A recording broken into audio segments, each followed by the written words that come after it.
Assalamualaikum warahmatullahi wabarakatuh. Bismillahirrahmanirrahim. Alhamdulillahirabbil alamin. Alhamdulillahilladzi hadana li hadza wa ma kunna linahtadiya laula an hadanallah.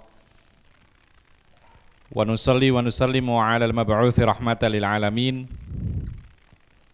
Nabiyina Muhammadin wa ala alihi wa sahbihi wa man tabi'ahum bi ihsanin ila yaumiddin wa sallama tasliman katsira amma ba'd. Kaum muslimin dan muslimat yang dimuliakan oleh Allah Subhanahu wa taala, kita masih membahas tentang zakatul mal, zakat harta.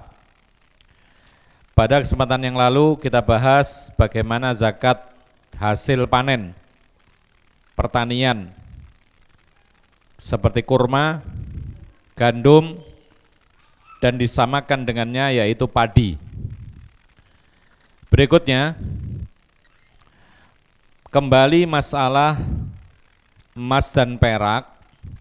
Hanya saja pembahasannya adalah apakah emas dan perak itu dizakati secara mutlak, yaitu baik emas yang disimpan ataukah juga mencakup emas yang dipakai. Maka dalam dua hadis ini insya Allah ada penjelasannya. Dari Amr ibn Shu'aib, dari ayahnya, dari kakeknya, semoga Allah meridhai mereka. Beliau mengatakan, annam ra'atan atatin nabiyya sallallahu alaihi wasallam wa ma'aha ibnatun laha wa fi yadi ibnatiha maskatani min dhahab. Ada seorang wanita datang kepada Nabi SAW bersama seorang anak kecil perempuan yang di tangannya ada dua gelang yang terbuat dari emas. Dua gelang yang terbuat dari emas. Faqala laha, maka Rasulullah mengatakan kepadanya, atu'tina zakata hadza? Apakah engkau telah mengeluarkan zakatnya ini? Apa ini? Gelang emas yang dipakai oleh anak kecil perempuan. Qalat la, belum wahai Rasulullah.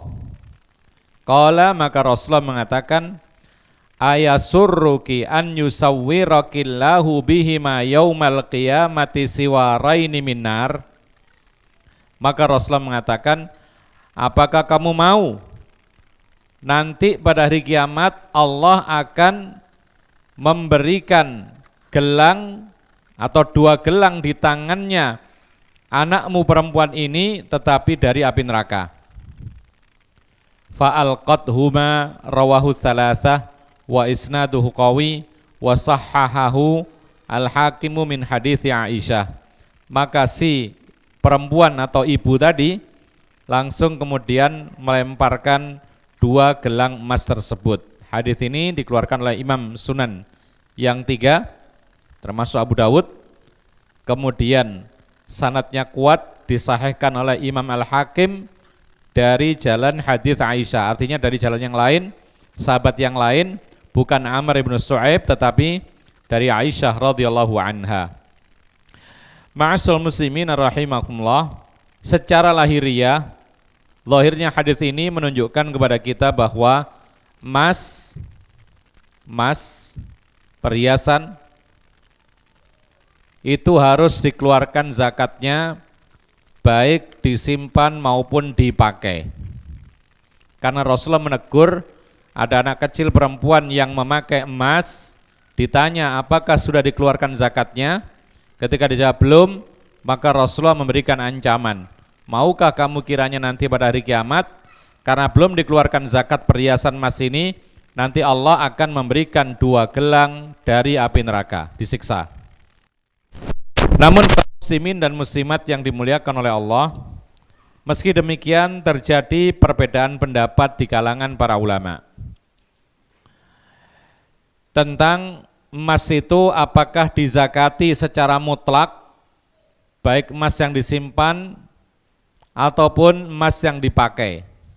Maka pertama yang harus kita ketahui bahwasanya Kalau emas itu disimpan, ya, orang nyimpan emas tidak dipakai untuk perhiasan, baik bentuknya batangan maupun bentuknya perhiasan. Kalau emas itu disimpan untuk tabungan atau yang semisal, maka para ulama sepakat emas tersebut kena zakat. Apabila mencapai nisab, dulu pernah kita sebutkan nisabnya emas berapa? 20 dinar. Kalau di gram, kira-kira 85 gram emas. Jadi nggak sampai 1 on. Kalau 1 on itu kan 100 gram. Jadi kalau orang menyimpan emas, yaitu sebanyak 85 gram ke atas, maka mencapai nisab, ditunggu setahun, kalau tidak berkurang dari nisab, maka saat itu dikeluarkan 2,5%-nya. 2,5%-nya. Para ulama sepakat harus dikeluarkan zakatnya apabila emas tersebut adalah emas yang disimpan. Ini harus kita pahami dulu. Adapun emas yang dipakai untuk berhias, tentu saja kaum wanita, ya, karena laki-laki tidak boleh pakai perhiasan emas. Dan ini ujian bagi orang laki-laki. Kalau kita sabar tidak memakai emas, maka kita akan diberikan emas yang lebih bagus di surga kelak. Demikianlah dunia tempatnya ujian. Kita semua dilarang untuk minum khamar di dunia, termasuk diantaranya narkoba. Maka ini ujian bagi kita. Karena kalau kita meminumnya di dunia, maka kita tidak akan mendapatkan khamar yang disebut oleh Allah Subhanahu wa taala, wa khamril ladzatil lisyaribin. Kita tidak akan mendapatkan minuman khamar yang lezat yang menyehatkan di surga. Jadi di surga itu nanti akan ada beberapa sungai. Ada sungai susu, ada sungai air yang segar, ya, yang putih, ada sungai susu, ada sungai khamar, satu lagi apa? Ada sungai apa? Madu. Wa asalin musaffa. Dan sungai-sungai ini mengalir, Allah Subhanahu wa taala yang mengalirkannya tidak akan berubah rasanya. Kalau susu kita yang perah dari kambing atau dari sapi, pagi kita perah, sore sudah rusak atau berubah rasanya. Malam sudah rusak. Tapi sungai-sungai, susu, madu dan lain sebagainya di surga tidak akan berubah. Taib. Jadi ini ujian. Kita kembali kepada masalah emas. Emas apabila dipakai maka terjadi perbedaan pendapat adakah zakatnya atau tidak. Pendapat yang pertama mereka mengatakan bahwa tidak ada zakat untuk emas yang dipakai berhias dalam keseharian. Ya, pendapat yang pertama. Dan pendapat ini dinisbatkan kepada beberapa salaf seperti sahabat Ibnu Umar, Sa'id Ibnu Musayyab dan yang lainnya. Jadi ada beberapa salafnya, ada beberapa generasi para salaf. Ya. Makanya para ulama mengatakan ini termasuk ikhtilaf, perbedaan pendapat yang sifatnya itu adalah mu'tabar. Artinya ini adalah ijtihadiyah yang masing-masing tidak boleh kemudian menganggap orang yang berbeda kemudian sesat, tidak boleh. Karena ini dari dahulu perbedaan pendapat terjadi di kalangan para sahabat Nabi. Jadi ada beberapa sahabat Nabi yang menganggap bahwa perhiasan emas kalau dipakai berhias oleh wanita maka tidak perlu dizakati. Kok bisa demikian? Ya, mereka mengangkat dalil seperti yang kemarin, yaitu dengan qiyas laisa 'alal muslimi fi 'abdihi wala farasihi shadaqah. Orang Islam yang punya kuda dan punya budak maka tidak ada zakatnya. Mereka mengatakan kuda itu keperluan keseharian, kendaraan. Budak juga demikian alat bekerja. Maka mereka mengatakan dengan hadis ini, ya, maka setiap harta yang digunakan keseharian, maka tidak ada zakatnya.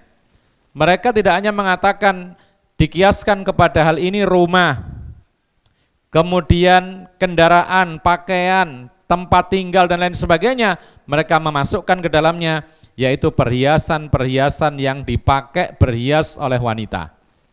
Bisa nyambung nggak ini dalilnya? Padahal di sini tadi hadis yang pertama kita baca, Rasulullah mengingkari wanita yang tidak mengeluarkan zakat perhiasan anaknya. Tapi malah ada pendapat yang mengatakan tidak ada zakat bagi perhiasan emas yang dipakai sehari-hari.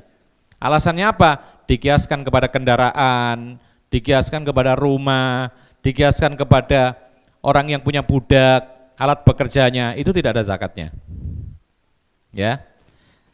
Ma'asyiral muslimin rahimakumullah. Namun pendapat yang lain, ya, pendapat yang lain yaitu pendapat mayoritas para ulama di kalangan para imam seperti Imam Abu Hanifah, Imam Ahmad, dan Imam Syafi'i, salah satu pendapat Imam Syafi'i itu menyebutkan bahwa perhiasan emas yang dipakai atau yang enggak dipakai semuanya wajib zakat. Jadi yang penting dia itu adalah emas atau perak. Tidak pandang apakah disimpan atau dipakai keseharian, maka wajib dikeluarkan zakatnya kalau terpenuhi syaratnya. Tadi kita katakan mencapai nisab dan sudah berlalu 1 tahun penuh atau haul. Ya. Nah, ma'asyiral muslimin rahimakumullah, apa dasar hukum dari pendapat ini? Tentu saja dasar hukumnya hadis yang kita baca, bahwa Nabi bertanya kepada seorang ibu yang membawa anak perempuannya pakai 2 gelang emas. Ditanya, sudah dikeluarkan enggak zakatnya? Belum. Maka Rasulullah memberikan ancaman, maukah engkau dipakaikan oleh Allah anakmu ini 2 gelang dari api neraka? Berarti wajib dikeluarkan zakat meskipun dipakai. Yang kedua, ma'asyiral muslimin rahimakumullah, dalam sebuah ayat Allah mengatakan walladzina yaknizuna adz-dzahaba wal fiddata wala yunfikunaha fi sabilillahi fabasyirhum bi'adzabin alim. Ayat Allah surat At-Taubah ayat 35. Orang-orang yang menimbun emas dan perak dan tidak mengeluarkan zakatnya dalam jalan Allah Subhanahu wa taala, maka berilah kabar kepada mereka azab yang sangat pedih. Kemudian Ibnu Umar mengatakan kullu ma addaita zakatahu falaysa bikanzin wa kullu ma lam tuaddi zakatahu fahuwa kanzun. Ibnu Umar mengatakan tentang ayat ini, yaitu setiap harta yang tidak engkau tunaikan zakatnya, maka itu adalah kanzun, timbunan yang akan diazab oleh Allah. Dan semua harta yang engkau keluarkan zakatnya, ya, jadi dipakai atau enggak dipakai, kalau dikeluarkan zakatnya maka itu bukan timbunan. Jadi patokan timbunan yang akan diazab nanti pemiliknya atau yang menimbun itu ketika tidak dikeluarkan zakatnya. Adapun orang yang menimbun emas, menimbun perak, menimbun uang, harta benda yang lain, kalau dikeluarkan haknya zakat, maka itu bukan timbunan. Makanya dalam Islam boleh kok menabung. Siapa yang mengatakan tidak boleh? Tidak ada satupun para ulama yang kami ketahui yang melarang menabung. Sementara sekarang ada beberapa orang mengatakan dalam Islam tidak boleh menabung, yang ada sedekah. Siapa bilang? Dalam Islam boleh menabung, boleh merencanakan. Rasulullah SAW pernah menyimpan bahan makanan untuk keluarganya selama 1 tahun. Bukankah ini menabung, cuman menabungnya bahan makanan? Ya, sama saja menabung uang. Tapi yang paling penting adalah wajib dikeluarkan hak harta, yaitu zakat paling tidak. Maka itu bukan timbunan. Ya. Bahkan sebagian para ulama juga mengatakan para sahabat dahulu juga banyak yang kaya.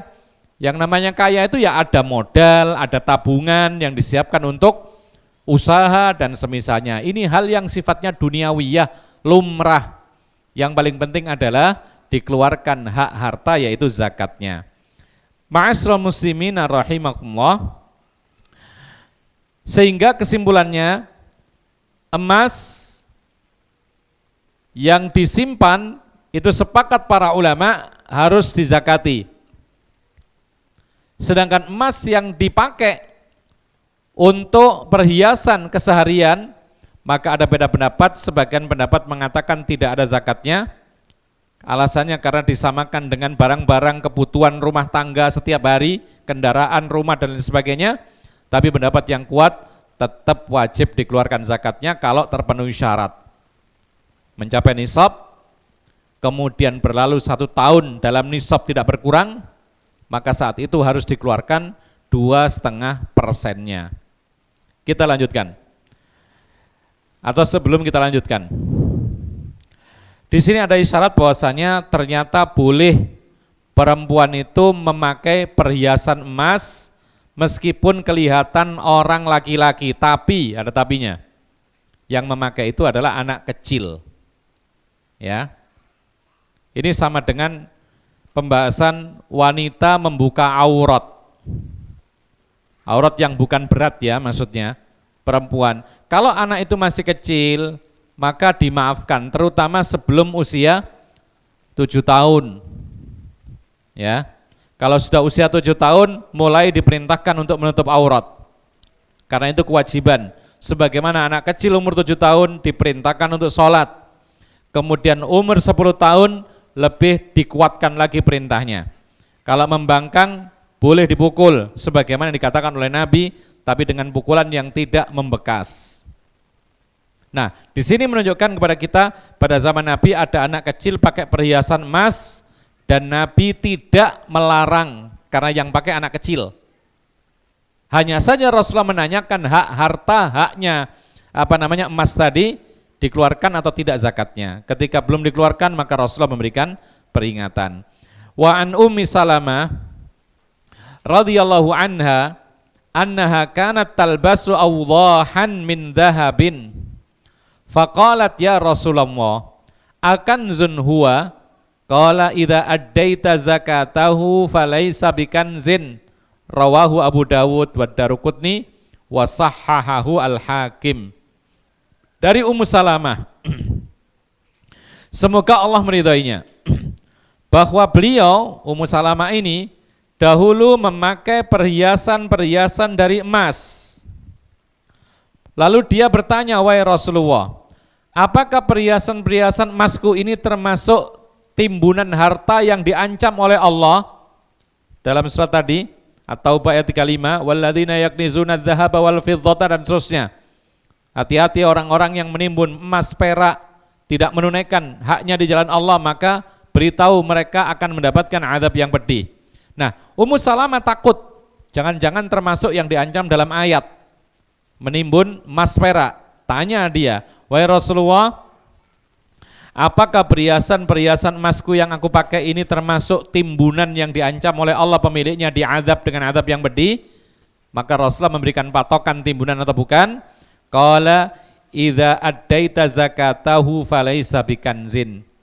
Rasulullah mengatakan, kalau engkau tunaikan zakatnya, maka itu bukan timbunan.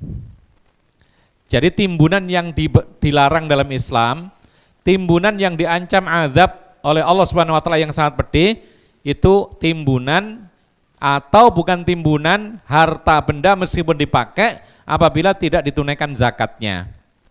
Ya, dikatakan dengan bahasa timbunan karena biasanya orang itu menimbun dan tidak dipakai. Tapi maksudnya di sini mencakup apakah ditimbun ya dimanapun juga ataukah dipakai, dihukumi sama, yang penting ditunaikan zakatnya. Oleh karena itu hadis ini juga memperkuat pendapat mayoritas para ulama bahwa emas ya meskipun dipakai itu harus dibayar zakatnya kalau sudah mencapai nisab dan berlalu 1 tahun penuh.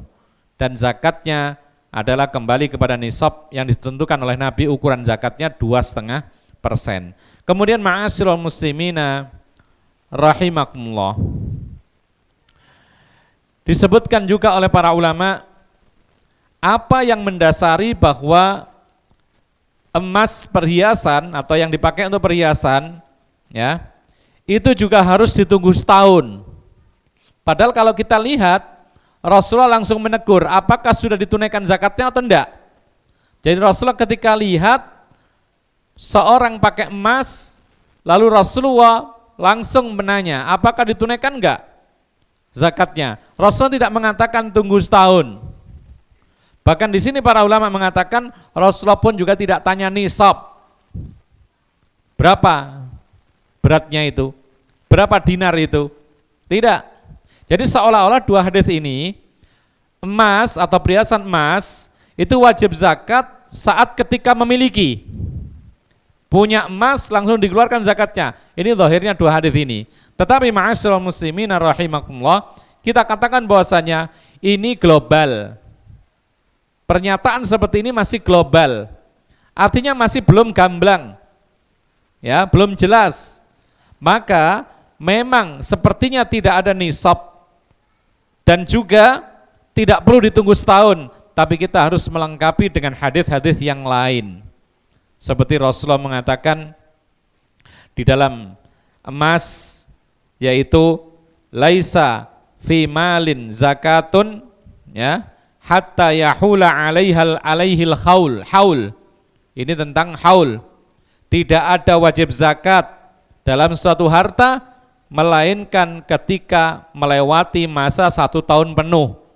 Ini dalam semua harta kecuali yang dikecualikan oleh Allah, seperti barang-barang panen atau hasil panen itu tidak pakai setahun. Kapan dia panen dikeluarkan zakatnya. Dulu sudah kita bahas. Tapi kalau itu emas, kembali kepada hukum asal, yaitu ada istilah haul. Kemudian Rasulullah juga mengatakan dalam emas itu nisabnya adalah 20 dinar. Dan ini termasuk emas, meskipun perhiasan emas juga. Maka nisabnya adalah 20 dinar, ya. 1 dinarnya itu disebutkan oleh para ulama 4/4 gram. Jadi uang logam 1 dinar itu kalau ditimbang itu beratnya 4,25 gram. Kalikan 20 berapa? 4/4 gram. 4,25 gram. 1 lempeng uang dinar. Nah, kalau sebanyak 20 lempeng uang dinar itu kena nisab. Itu nisabnya emas. 1 lempeng uang dinar itu 4,25 gram. Kalikan 20 berapa? 85. Nah itulah ketemunya 85 itu di situ. Ya. Memang ada sedikit perbedaan pendapat, ada yang mengatakan 4,2 enggak sampai 5. Ya. 2, 3, 2, 3, sekian dan semisalnya. Tapi dibulatkan menjadi 4,25, 4/4 gram. 1 logam uang dinar itu. Ya, dan sekarang kita enggak pakai ya. Enggak ada uang dinar sekarang ini, kita pakai rupiah. Dan tidak perlu kemudian kita harus transaksi pakai uang dinar, lalu kita bikin sendiri, ya, kemudian kita transaksikan. Nah, ini tidak boleh. Ya, sudah kita ikuti mana yang mudah, karena itu tidak bertolak belakang atau tidak menyelisih syariat. Ini hal yang mubah duniawiyah, memakai uang rupiah dan yang semisalnya. Ma'asyiral muslimin rahimakumullah, maka dari hadis-hadis yang lain dikembalikan tentang emas yang dipakai untuk berhias itu tetap ada yang namanya nisab 85 gram, kemudian ada yang namanya haul, yaitu berlalu 1 tahun penuh dalam nisab tidak berkurang, ya, kemudian dikeluarkan 2,5%-nya. Kemudian berikutnya,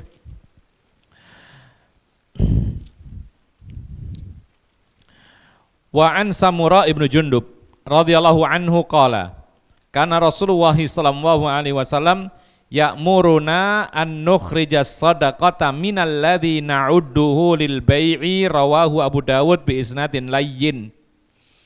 Dari Samurah ibnu Jundub, semoga Allah meridhoinya, beliau mengatakan Rasulullah sallallahu alaihi wasallam memerintahkan kami, perhatikan kalimat memerintahkan kami, ya, hukum asal perintah berarti wajib. Rasulullah memerintahkan kami mengeluarkan zakat dari sesuatu yang kita siapkan untuk dagang. Hadis ini dikeluarkan oleh Imam Abu Dawud dengan sanad yang ringan, maksudnya ada sedikit kelemahan tetapi dikuatkan dengan hadis-hadis yang lain. Oleh karena itu Ibnu Abdul Bar menghasankan riwayat ini, sama dengan Abdul Ghani Al-Maqdisi menghasankan riwayat ini. Artinya karena banyak periwayatan jalan yang sama bentuknya atau isinya hadis dari jalan yang berbeda-beda, maka digabungkan menjadi kuat.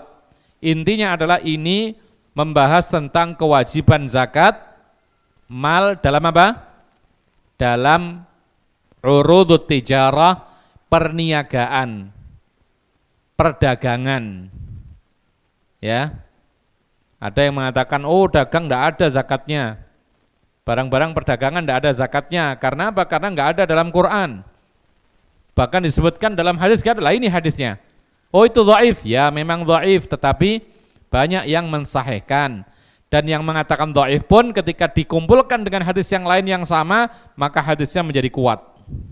Oleh karena itu, kita katakan bahwasanya hadis ini menunjukkan kepada kita bahwa barang-barang dagangan itu wajib dizakati. Kenapa wajib? Karena Nabi menyuruh. Dan hukum asal perintah Nabi itu adalah wajib. Dagang apa? Apa saja. Ya. Dagang apa saja? Dagang kerupuk gimana? Kena zakat gak? Kena kalau terpenuhi syaratnya. Kerupuk tapi penghasilannya Masya Allah miliaran, ya kena. Ya. Tapi kalau kerupuk satu toples gitu ya enggak nyampe nisab gitu loh. Tetapi apabila terpenuhi syaratnya, nanti akan kita sebutkan syarat-syaratnya, maka dia harus mengeluarkan zakatnya. Oleh karena itu ikhwan fillah azakumullah, kesimpulan masalah zakat tijarah, zakat barang dagangan atau disebut zakat perniagaan atau zakat barang dagang, sama saja maksudnya. Yang penting ini adalah zakat usaha jual beli itu loh. Ya, ada orang jual beli beras. Ya, setiap bulan bisa menjual beras berton-ton. Ada lagi orang jual gula. Ada lagi orang jual minyak. Ada lagi orang jual apa lagi? Atau bahkan jual semua, sembako. Ya. Maka di sini ada zakatnya. Nah, ma'asyiral muslimin rahimakumullah, memang ada sebagian para ulama yang menyatakan tidak ada zakat perniagaan.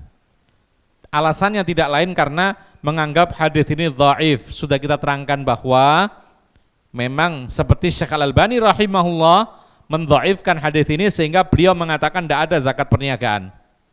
Ya.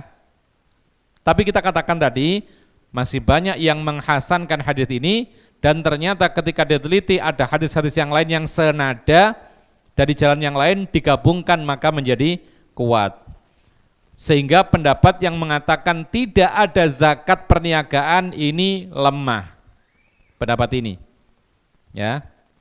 Bahkan ma'asyiral muslimin rahimakumullah, di dalam Al-Qur'an Allah mengatakan wa anfiqu min thayyibati ma razaqnakum min thayyibati ma kasabtum wa mimma akhrajna lakum minal ard.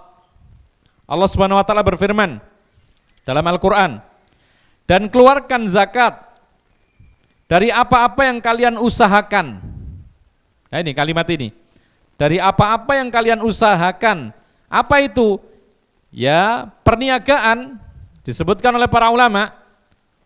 Yang diusahakan, yang dijalankan yaitu perdagangan.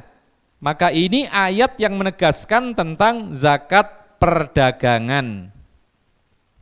Ini satu. Ya. Bahkan ma'asyiral muslimin rahimakumullah, disebutkan dalam ayat ini ya ayyuhalladzina amanu anfiqu min thayyibati ma kasabtum. Jadi kita lihat bagaimana para ahli tafsir menafsirkan ayat ini. Kalau kita artikan, wahai orang-orang yang beriman, ya,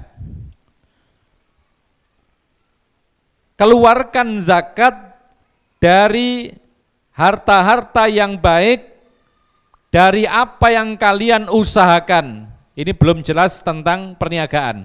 Tapi ada kalimat maka sabtum, apa yang kalian usahakan.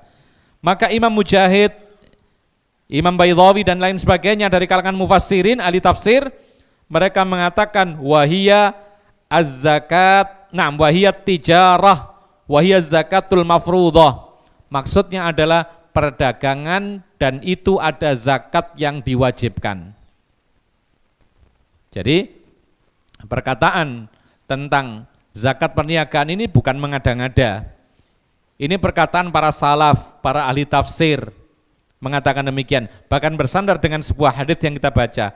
Lalu yang kedua, bahwasanya dalam sebuah hadis tadi kita katakan Rasulullah menyuruh kami untuk mengeluarkan zakat dari barang-barang yang kita persiapkan untuk dagang. Ini jelas riwayat Abu Dawud dan yang lainnya. Ya. Ditambahkan lagi ada nukilan ijma' tentang wajibnya zakat perdagangan atau perniagaan. Kita ambil sebuah contoh, misalnya Ibnul Munzir menyatakan sepakat para ulama zakat perniagaan itu termasuk wajib. Sepakat. Ya. Ditambahkan lagi Al-Wazir, kemudian Al-Baghawi dan lain sebagainya, semua mengatakan zakat perniagaan itu wajib karena setiap harta itu ada zakatnya. Kecuali yang dikecualikan, harta-harta yang sifatnya itu seperti yang dipakai sehari-hari, kendaraan, rumah, pakaian dan semisalnya, itu enggak ada zakatnya.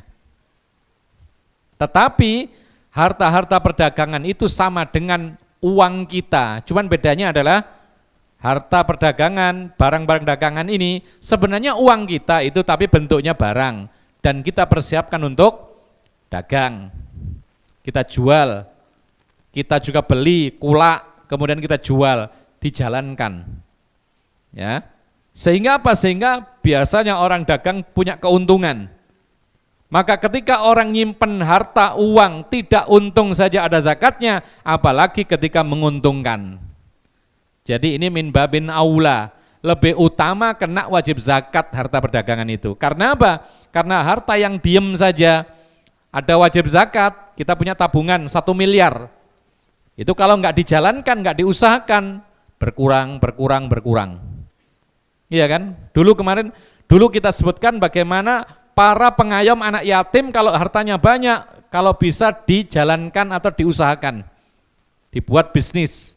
Supaya apa? Supaya tidak berkurang karena zakat. Nah ini anak yatim saja yang punya harta ketika mencapai nisab ada zakatnya, padahal harta itu tidak berkembang. Ya, apalagi harta yang memang digunakan untuk dagang, pastilah biasanya berkembang karena keuntungan. Maka itu lebih wajib lagi zakat. Makanya banyak para ulama yang mengatakan ijma, sepakat wajib zakat perdagangan. Kemudian ma'asyiral muslimin rahimakumullah, satu lagi alasan yang menguatkan bahwa zakat perdagangan itu termasuk wajib. Apa itu? Dalam sebuah hadis muttafaqun alaih, bahwasanya dahulu ada kabar-kabar yang tidak sedap pada zaman Rasulullah bahwa Khalid bin Walid itu katanya atau konon tidak mau bayar zakat. Khalid bin Walid. Ya, siapa dia? Siapa dia? Apa kelebihannya? Khalid bin Walid ini di perang Badar menjadi panglimanya orang kafir, kemudian di perang-perang berikutnya menjadi panglimanya kaum muslimin. Dan kelebihan beliau itu seumur hidup ketika menjadi panglima perang itu tidak pernah kalah, baik ketika masih jahiliyah maupun sudah masuk Islam.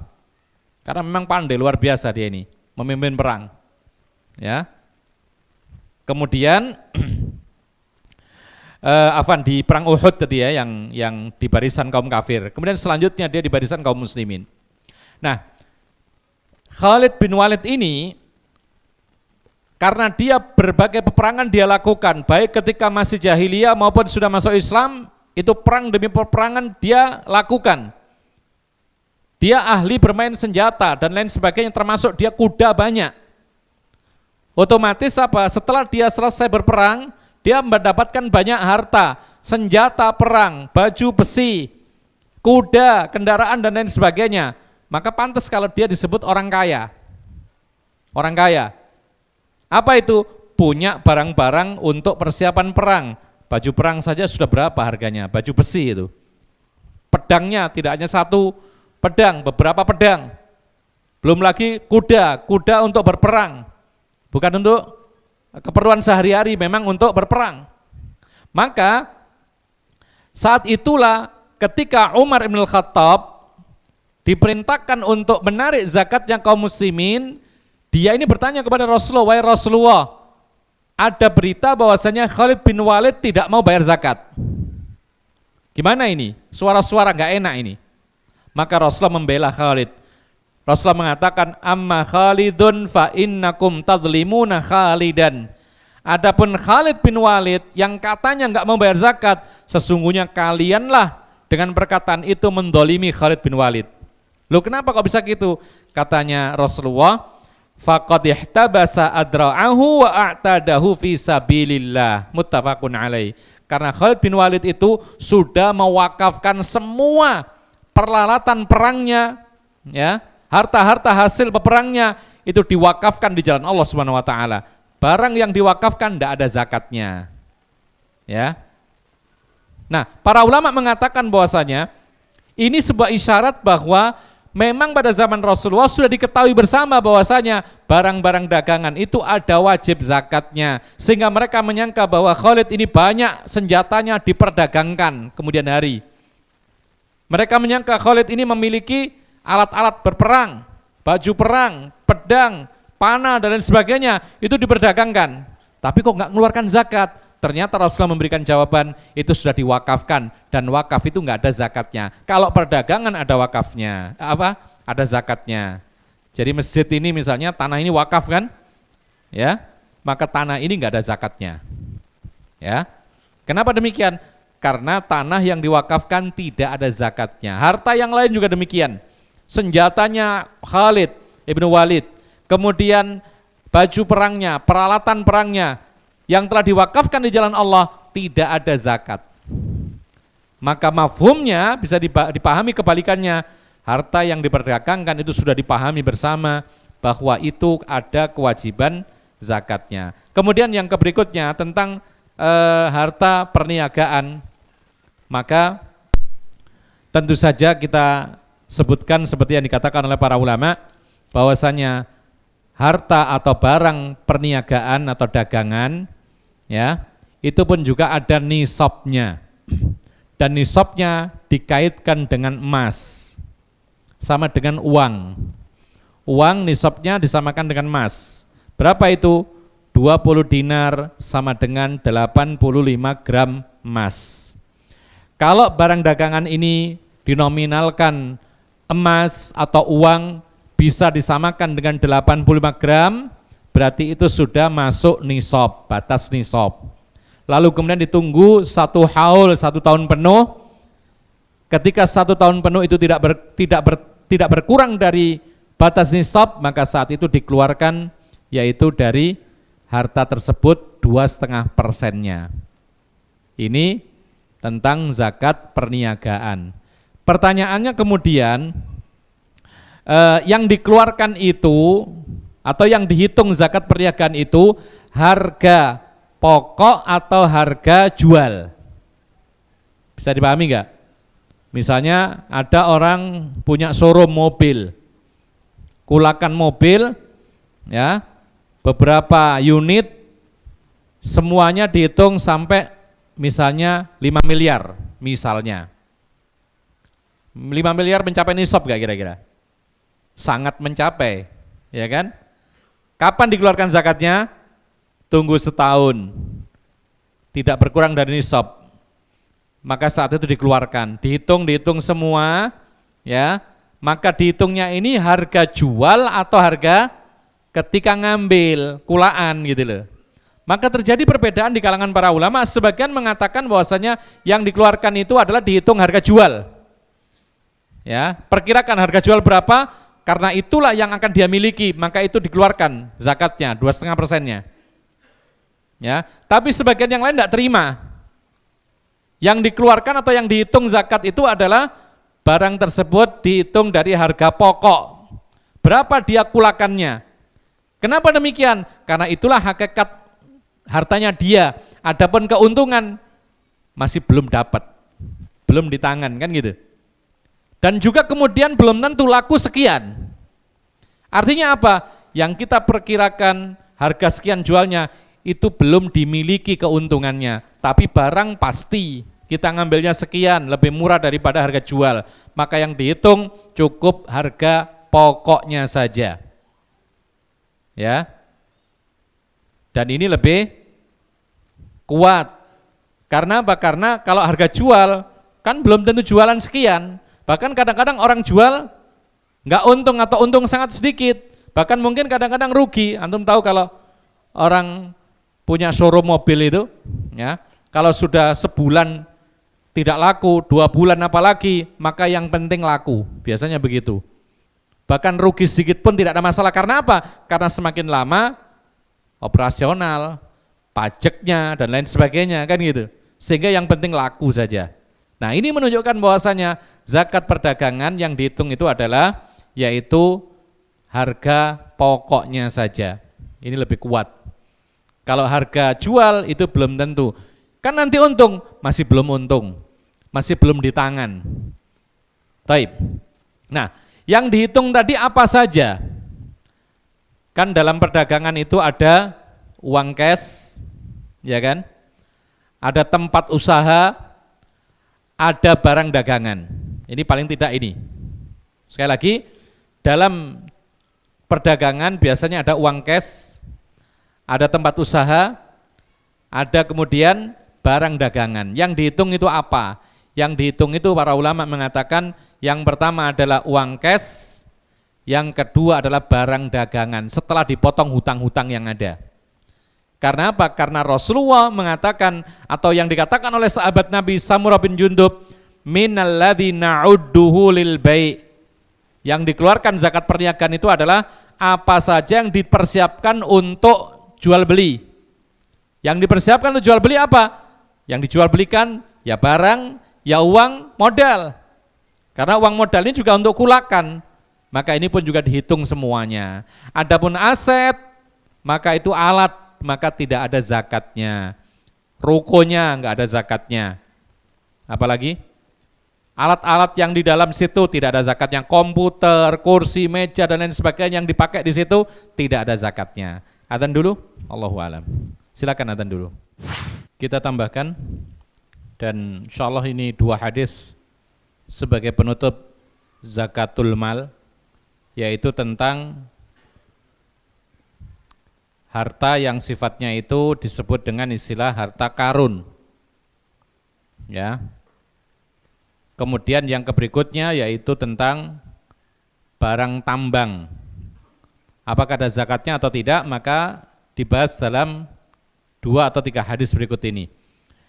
Dari Abu Hurairah semoga Allah meridhoinya, beliau mengatakan, anna Rasulullah sallallahu alaihi wasallam qala wa fir rikazil khumus, muttafaqun alaih. Rasulullah bersabda, di dalam harta karun, yaitu peninggalan kaum jahiliyah, itu zakatnya khumus. Berapa khumus? 1/5. Banyak enggak itu? Lumayan. Jadi 1/5. Jadi kalau 100 berapa berarti 1/5-nya? Ya? 1/5-nya berapa? 20-nya. Ya.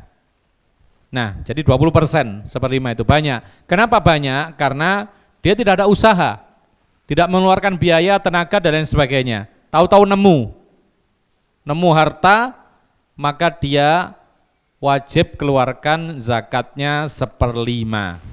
Nah, ma'asyiral muslimin rahimakumullah, hadis yang berikutnya lebih detail.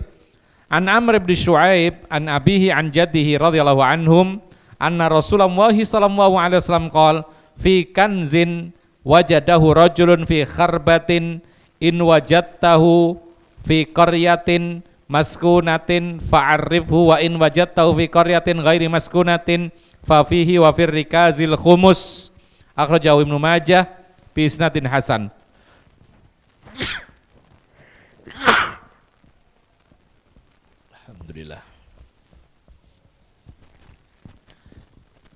dari Amr bin Shu'aib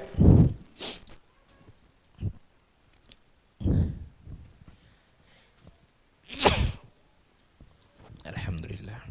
Dari ayahnya, dari kakeknya, beliau mengatakan Rasulullah sallallahu alaihi wasallam bersabda tentang timbunan yang dia dapati di tempat yang tidak berpenghuni. Jadi ada orang tiba-tiba nemu harta ya di suatu tempat yang tidak berpenghuni, tempat kosong, tempat yang sudah ditinggalkan oleh manusia. Termasuk misalnya nemu di hutan belantara misalnya, ya. Maka Rasulullah mengatakan kalau engkau mendapatinya harta itu di suatu tempat yang berpenghuni, maka umumkanlah harta tersebut. Artinya apa? Kalau memang dia nemu harta di suatu kampung atau tempat yang banyak penghuninya, maka hukumnya temuannya ini adalah luqotoh, barang temuan yang harus diumumkan. Caranya bagaimana? Diumumkan, ditunggu selama setahun. Kalau ada yang datang mengklaim itu barang saya, coba diuji. Barangnya apa? Isinya apa? Tempatnya bagaimana? Ya, jenisnya apa? Betul, tepat, kasihkan. Tapi kalau tidak ada yang datang mengaku, maka setelah setahun boleh dipakai. Bahkan boleh juga digunakan, dihabiskan dan semisalnya. Ini luqoto, antum tiba-tiba di teras rumah antum tiba-tiba ada sepeda motor. Cuman masalahnya ada plat nomornya ya, bisa dicek ya. Selain sepeda motor apa contohnya? Sepeda ontel, bagus ya. Sepeda ontel bagus. Tiba-tiba parkir di rumah antum, nggak ada pemiliknya. Ini luqotoh termasuk. Antum boleh ambil amankan, dilihat dulu apa ciri-cirinya, fisiknya bagaimana, kalau ada tahunnya dilihat, jenisnya apa, mereknya apa, umumkan. Bagaimana cara mengumumkannya? Sekiranya orang yang kehilangan itu akan nyari di tempat itu. Nah, sekarang alhamdulillah mudah. Biasanya kalau kita ada apa-apa kan menghubungi Pak RT, ya kan? Biasanya paling dekat itu Pak RT sudah. Sampaikan ke Pak RT misalnya, Pak RT, saya nemukan barang ini, nanti kalau ada orang yang nyari maka hubungi saya. Ya, ditunggu sampai setahun, kok nggak ada yang datang, silakan dipakai sepeda itu. Ya, terus bagaimana kalau tiba-tiba 2 tahun kemudian ada yang datang ngaku, dan ternyata betul apa yang dia klaim sesuai dengan ciri-ciri yang ada pada sepeda tersebut? Jawabannya, dia lebih berhak, kasihkan. Terus bagaimana? Tadinya kan bagus, sekarang sudah jelek. Tidak ada kewajiban apa-apa bagi orang yang telah memakai karena dia sudah mengamankan. Alhamdulillah tidak dijual gitu loh. Ya kan? Jadi orang yang mengklaim dan itu benar setelah 2 tahun, 3 tahun, dia berhak hanya mengambil apa yang dia dapati saja. Andaikan sepeda itu ditaruh di jalan, rusak dan lain sebagainya, tidak dapat apa-apa. Ketika dipakai oleh orang, diselamatkan, setahun diumumkan tidak ada yang mengaku dipakai, ya silakan, alhamdulillah, ini rezeki dia. Tapi kalau tidak ada yang mengklaim, ya sudah menjadi milik dia, tidak ada masalah. Bahkan ada luqoto yang sifatnya itu boleh dimakan. Misalnya, tiba-tiba ada orang menemukan jajan, kue, ya kue enak, ya tiba-tiba ada kue yang enak, mahal, lezat, ya. Dicari pemiliknya nggak ketemu, diumumkan setahun nggak mungkin, kue itu kan cuman sehari 2 hari kan gitu. Akhirnya apa? Udah dimakan. Ya, dimakan kemudian tiba-tiba ada orang datang nyari, mana kue saya? Sampaikan apa adanya. Ini saya nemu kue, kemudian daripada rusak dibuang saya makan. Gimana menurutmu? Oh ya sudahlah, biasanya begitu. Ya. Taib. Kita lanjutkan. Dan ketika engkau mendapati harta karun itu di suatu tempat yang tidak berpenghuni, maka di dalamnya itu termasuk hukum rikas, harta karun yang ada zakatnya 1/5. Maka ini menunjukkan kepada kita termasuk bagian daripada harta karun. Harta karun itu ada 2 hal. Satu, yaitu harta yang didapati dari peninggalan sebelum Islam, orang-orang jahiliyah. Ya, misalnya kita alhamdulillah mayoritas sudah muslimin. Tiba-tiba kita mendapati di tanah lapang itu di dalamnya ketika digali gitu kemudian menemukan sebongkah emas misalnya. Di situ ada tanda-tandanya tahun misalnya sebelum Islam masuk di Indonesia tahun berapa? Islam masuk di Indonesia tahun berapa? Ya. Yang penting tahunnya ini subhanallah sudah lama sekali. Dan dipastikan ini adalah bukan milik orang Islam. Maka ini termasuk harta karun yang berhak memiliki adalah yang menemukan pertama kali dan dia harus mengeluarkan zakatnya 1/5 tanpa nisab, tanpa haul. Ini beda dengan yang lain. Jadi harta karun zakatnya itu tanpa nisab, tanpa haul dan mengeluarkannya itu banyak 1/5. Loh kenapa banyak? Tadi kita katakan karena dia nggak mengusahakan apa-apa, nggak keluar biaya, nggak keluar tenaga, tiba-tiba nemu. Ya. Termasuk antum beli tanah, bangun rumah. Waktu menggali pondasi menemukan emas. Ya, berapa? 1 kilo. Dilihat, oh ini emas kuno ini. Ya. Ini kalau dijual miliaran, emas kuno. Dipastikan ini bukan milik saudara kita muslim. Maka itu termasuk harta karun, antum berhak dan antum harus keluarkan 1/5-nya. Kalau 1 kilo berarti berapa yang dikeluarkan? Hah? 1/5 berapa? 1 kilo 1/5-nya berapa? 200 gram. Banyak nggak itu? Sedikit dibandingkan dengan sekilo, ya kan? Gratis dapatnya. Taib. Yang kedua termasuk harta karun yang harus dizakati 5%-nya, 1/5-nya, bukan 5%, 20% ya. 1/5 20% adalah harta yang didapati di suatu tempat yang tidak berpenghuni. Dipastikan ini tidak ada penghuninya. Di tempat yang sifatnya itu tidak ada penghuninya sama sekali, kita dapati di situ ada harta karun, maka itu menjadi milik yang menemukan. Selagi pemerintah tidak mencegah. Kalau ada peraturan pemerintah apapun yang didapati dalam timbunan tanah ini maka harus dikembalikan kepada pemerintah, maka kita taati, tidak ada masalah. Tapi kalau tidak ada demikian, bebas orang mengambil, silakan diambil, keluarkan zakatnya, yaitu 1/5. Nah, tapi kalau kita dapati harta itu atau timbunan itu, peninggalan itu di suatu perkampungan yang ada penghuninya, apalagi umat Islam, maka bisa dipastikan ini milik salah satu orang Islam, mungkin tercecer, jatuh, lupa atau yang lainnya, maka hukumnya adalah barang temuan luqotoh, yaitu harus diumumkan selama setahun. Setelah itu baru kemudian boleh digunakan. Yang terakhir, An Bilal ibn al-Harith radhiyallahu anhu, anna Rasulullah sallallahu alaihi wasallam akhadha minal ma'adinil qabaliyati as-sadaqah, rawahu Abu Dawud. Bilal ibn al-Harith mengatakan, semoga Allah meridhoinya, bahwa Rasulullah sallallahu alaihi wasallam menarik dari tambang yang ada di pantai, yaitu antara Madinah dan Makkah. Rasulullah menarik zakat barang tambang tersebut. Hadis ini dikeluarkan oleh Abu Dawud. Ini menunjukkan kepada kita bahwa barang tambang ya, bukan dagang. Barang-barang tambang itu maksudnya apa sih? Sesuatu yang digali dari bumi, ya, yang berharga tetapi bukan termasuk tanah. Yang berharga tapi bukan tanah. Bisa padat, bisa cair. Apa contohnya? Emas termasuk tambang, perak termasuk tambang, besi termasuk tambang. Apalagi? Yang logam-logam, yang padat-padat, nikel, tembaga, kuningan dan lain sebagainya, itu tambang.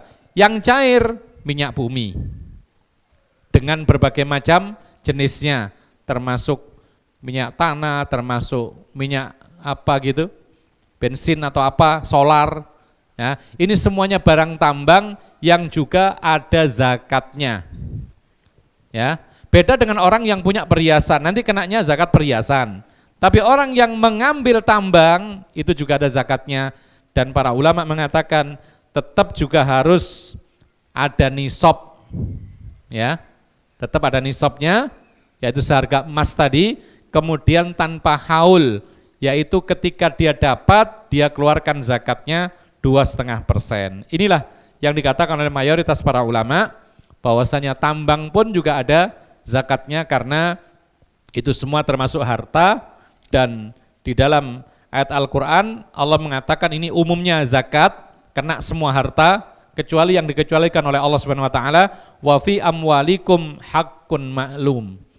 Di dalam harta kalian itu ada hak wajib yang telah ditentukan. Termasuk diantaranya adalah barang-barang tambang. Allahu alam, ini yang bisa kita sampaikan. Mungkin ada yang bertanya, kami kasih waktu sedikit, ada 5 menit. Kalau ada silakan. Ya. Waalaikumsalam warahmatullahi wabarakatuh. Bagaimana bentuknya? Kalau misalkan ada membayar, kemudian bisa dapat, bisa tidak, maka di situ spekulasi. Ya, kita membayar tiap bulan, kemudian kalau tidak terjadi apa-apa, terus membayar, nggak dapat apa-apa, maka kita rugi. Ada yang lain baru bayar sekali, kemudian terjadi kecelakaan besar, sehingga mendapatkan keuntungan yang banyak, padahal belum bayar apa-apa atau baru bayar sekali.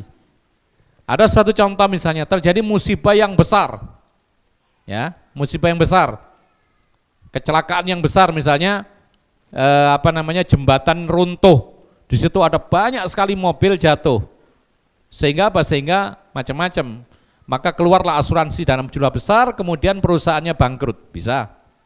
Intinya musibah besar yang akhirnya kemudian perusahaan asuransi mengeluarkan biaya yang besar, maka mereka merugi. Tapi kalau tidak ada musibah, maka mereka untung, kan gitu. Maka ini termasuk gharar, dan Nabi SAW melarang tentang transaksi gharar, maka tidak boleh, kecuali kalau dipaksa lain lagi. Kalau dipaksa maka termasuk hal yang dimaafkan. Kalau memang harus antum bekerja, tidak bisa tidak, kecuali harus ikut, ya sudah, sami'na wa ata'na. Tapi kalau tidak dipaksa, kita boleh memilih, maka itu termasuk yang dilarang karena ada yang bersifat gharar tadi. Nah, kalau asuransi yang sifatnya itu ta'awuni, ya, ta'awun, jadi tidak dipastikan berapa-berapanya, pokoknya nyumbang-nyumbang, nah ini boleh jelas. Ya, karena ada asuransi ta'awuni, kerjasama, tidak ditentukan, kalau ditentukan kan menjadi kewajiban, sedangkan dapatnya belum tentu. Maka boleh seperti ini, kita beri kapanpun, kapan kita banyak rezeki kita ngasih banyak, ya, kapan tidak punya rezeki ya libur, kadang-kadang sedikit, kadang-kadang banyak, kemudian kita sepakat ini untuk biaya pengobatan orang-orang yang sakit misalnya, maka ini jelas diperbolehkan karena tidak ada unsur paksaan.